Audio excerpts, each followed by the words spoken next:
एक बार भगवान बुद्ध जेतवन विहार में रह रहे थे। भिक्षु चक्षुपाल भगवान से मिलने के लिए आए थे। उनके आगमन के साथ उनकी दिनचर्या, व्यवहार और गुणों की चर्चा भी हुई। भिक्षु चक्षुपाल अंधे थे। एक दिन विहार के कुछ भिक्षुओं ने कुछ मरे हुए कीड़ों को चक्षुपाल की कुटी के बाहर पाया और उन्होंने चक्षुपाल की निंदा करनी शुरू कर दी कि उन्होंने इन जीवित प्राणियों की हत्या की। भगवान बुद्ध ने निंदा कर रहे उन भिक्षुओं को बुलाया और पूछा कि क्या तुमने भिक्षु को कीड़े मारते हुए देखा है? उन्होंने उत्तर दिया नहीं। इस पर भगवान बुद्ध ने उन साधकों से कहा कि जैसे तुमने उन्हें कीड़ों को मारते हुए नहीं देखा, वैसे ही चक्षुपाल ने भी उन्हें मरते हुए नहीं देखा और उन्होंने कीड़ों को जानबूझकर नहीं मारा है, इसलिए उनकी भर्त्सना करना उचित नहीं है।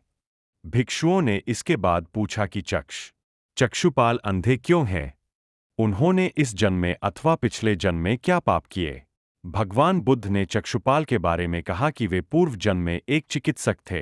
एक अंधी स्त्री ने उनसे वादा किया था कि यदि वे उसकी आंखें ठीक कर देंगे तो वह और उसका परिवार उनके दास बन जाएंगे। स्त्री की आंखें ठीक हो गईं, पर उसने दासी बनने के भय से यह मानने से इनकार कर दिया। चिकित्सक को तो पता था कि उस स्त्री की आंखें ठीक हो गई है, वह झूठ बोल रही है। उसे सबक सिखाने के लिए या बदला लेने के लिए चक्षुपाल ने दूसरी दवा दी। उस दवा से महिला फिर अंधी हो गई। वह कितना ही रोई पीटी, लेकिन चक्षुपाल जरा भी नहीं पसीजा। इस पाप के फलस्वरूप अगले जन्म में चिकित्सक को अंधा बनना पड़ा।